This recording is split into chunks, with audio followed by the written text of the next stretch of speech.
Si estás viendo esto, probablemente te sientes como yo me sentía hace una década. Con el miedo respirándote en la nuca.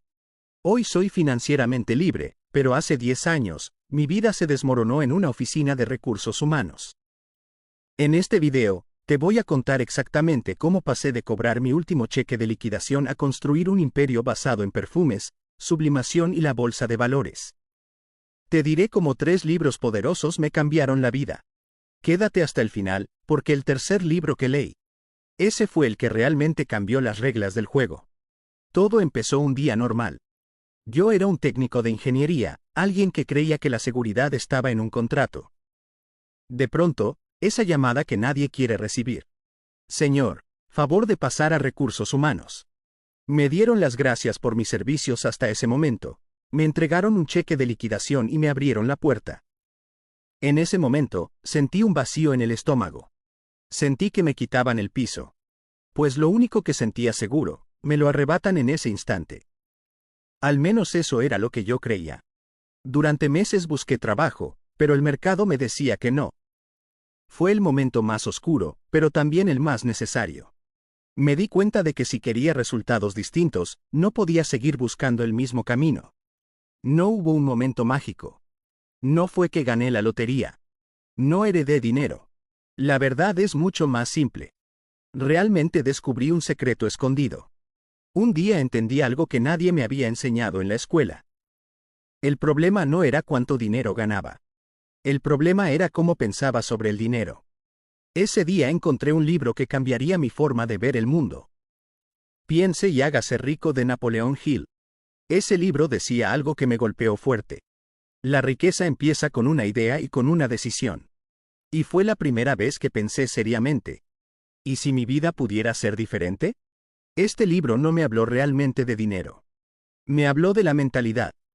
Hill estudió durante años a empresarios exitosos como Andrew Carnegie y llegó a la conclusión de que la riqueza comienza con una forma de pensar. Lo que me enseñó principalmente fue el deseo intenso. No basta con querer dinero. Debes desearlo con claridad y propósito. La segunda cosa que me enseñó fue la fe en uno mismo. Las personas ricas creen que pueden lograrlo antes de verlo. La autosugestión también lo aprendí de Hill. Lo que repites constantemente a tu mente termina convirtiéndose en creencia. Y la persistencia. La mayoría fracasa porque abandona demasiado pronto. Cuando terminé de leerlo ya estaba convencido de que, primero te haces rico en la mente, después en la realidad. Si esta historia te está haciendo pensar diferente, regálame un like para saber que este tipo de contenido te gusta. Y quédate hasta el final, porque ahí es donde descubrirás el momento exacto en el que mi forma de pensar cambió para siempre. Fue entonces cuando tomé una decisión importante: emprender. Después de haber cambiado mi forma de pensar sobre el dinero y las finanzas, entendí que tenía que pasar de la teoría a la acción. Decidí tomar una parte de mi liquidación y utilizarla para invertir en un equipo completo de sublimación. No fue una decisión impulsiva. Durante mi tiempo como empleado había aprendido ese oficio y había desarrollado cierta habilidad en el proceso, por lo que sabía que no estaba empezando desde cero. Tenía claro que, con trabajo, constancia y creatividad, esa habilidad podía convertirse en una fuente real de ingresos. Más que un simple gasto, veía esa inversión como una oportunidad. La oportunidad de construir algo propio y empezar a caminar por un camino diferente. Comencé a capacitarme aún más en lo que ahora era mi nuevo trabajo. Ya no era solo una habilidad que había aprendido siendo empleado. Ahora era mi propio negocio y dependía completamente de mí hacerlo funcionar. Había trabajo, al menos en teoría. Poco a poco empezaron a llegar pedidos y las ventas parecían iniciar una curva ascendente. Desde fuera todo indicaba que las cosas iban por buen camino. Pero algo no estaba bien. Mientras el trabajo aumentaba, mis ahorros no crecían como esperaba. Al contrario, cada vez que revisaba mis cuentas notaba que el dinero que había guardado con tanto esfuerzo iba disminuyendo. Era una sensación extraña. Trabajaba más, producía más, pero el dinero no se reflejaba como debería. Empecé a sentir frustración. También estrés. Se suponía que esto ya era mi trabajo, mi nuevo comienzo, el proyecto que debía darme estabilidad. Pero en lugar de sentir tranquilidad, comenzaba a preguntarme si realmente estaba avanzando. O si, sin darme cuenta, estaba caminando en la dirección equivocada. Fue entonces que me topé con el segundo libro que me ayudaría en mi nueva vida. Padre Rico, Padre Pobre. Un libro que rompió muchas ideas tradicionales que me enseñaron sobre el dinero. La más famosa de ellas y que la mayoría tenemos. ¿Qué son activos y pasivos? Me enseñó que activo es poner dinero en tu bolsillo. Y pasivo es sacar dinero de tu bolsillo. Por ejemplo, activo. Negocio, inversiones, bienes raíces que rentan. Pasivo. Auto caro, casa muy grande con deuda, tarjetas de crédito. Lo que me enseñó principalmente fue: no trabajes solo por dinero. Haz que el dinero trabaje para ti. Necesitas educación financiera. Me enseñó el cuadrante del flujo del dinero. Era una de las cosas que más me estaba afectando en mi nueva vida de emprendedor.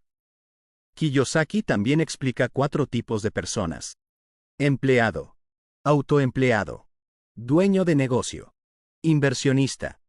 Ahí me di cuenta que no era un inversionista, solo era un autoempleado. Entonces, el siguiente paso fue dejar de gastar dinero en cosas que no importaban. Empecé a ahorrar. Pequeñas cantidades. Muy pequeñas. A veces parecía ridículo. Pero estaba construyendo algo más importante que dinero. Estaba construyendo disciplina. Luego vino el siguiente paso. Invertir. La primera vez que invertí dinero estaba nervioso. Pensaba, ¿y si lo pierdo? ¿Y si me equivoco? Pero con el tiempo entendí algo importante. No invertir también es un riesgo. La verdad es que no todo salió bien. Cometí errores. Muchos. Hubo inversiones que no funcionaron. Decisiones que hoy no repetiría. Momentos donde pensé en rendirme. Pero fue entonces que llegó a mis manos el tercer libro. La psicología del dinero. Este libro dio un giro importante en mi vida. No habla tanto de cómo ganar dinero, sino de cómo pensar y comportarte con él. Porque muchas personas ganan mucho dinero, pero lo pierden todo. Lo que me enseñó principalmente fue que el dinero es comportamiento, no matemáticas. Las decisiones financieras no son racionales, son emocionales. El poder del interés compuesto. Esta enseñanza me fascinó cuando leí sobre ello y entendí que la riqueza grande normalmente toma décadas, no años. Gracias a esta enseñanza creé mi propia frase. Una fortuna se amasa lentamente. Aprendí a diferenciar entre rico y rico de verdad. El valor de vivir por debajo de tus posibilidades. Cosa que me rehusaba a hacer. Otra de las muchas cosas que aprendí fue la riqueza real viene de gastar menos, invertir y esperar. Los primeros años fueron lentos. Muy lentos. Pero algo curioso pasa cuando inviertes y aprendes constantemente. Un día te das cuenta de que el progreso ya no es lineal. Es exponencial. Las inversiones empiezan a crecer. Las oportunidades aparecen. Las conexiones correctas llegan. Y de repente lo que parecía imposible empieza a sentirse inevitable. Recuerdo el día en que revisé mis inversiones y entendí algo. El dinero que estaba generando ya era suficiente para cubrir mis gastos. Ese día entendí algo poderoso. No era rico solo por el dinero. Era rico porque tenía algo mucho más valioso. Tiempo. Tiempo para mi familia. Tiempo para aprender. Tiempo para vivir. Hoy, 10 años después, miro hacia atrás a ese hombre que estaba asustado en una oficina y le doy las gracias. Le doy las gracias por no rendirse cuando el cheque de liquidación se estaba terminando. La independencia financiera no llegó por golpe de suerte. Llegó porque decidí diversificar, YouTube, sublimación, acciones y, sobre todo, educación. Hoy no trabajo por necesidad, trabajo por propósito. Si tú estás hoy donde yo estuve hace una década, quiero decirte algo. La reconstrucción es dolorosa, pero es la única forma de construir algo más grande. No busques seguridad, busca libertad. Si te gustó este contenido, regálame un like manita arriba y suscríbete a mi canal. Ahí encontrarás los resúmenes completos de los 3 libros que cambiaron mi vida. Déjamelo en los comentarios. Me encantaría leer tu historia. Nos vemos en el próximo video.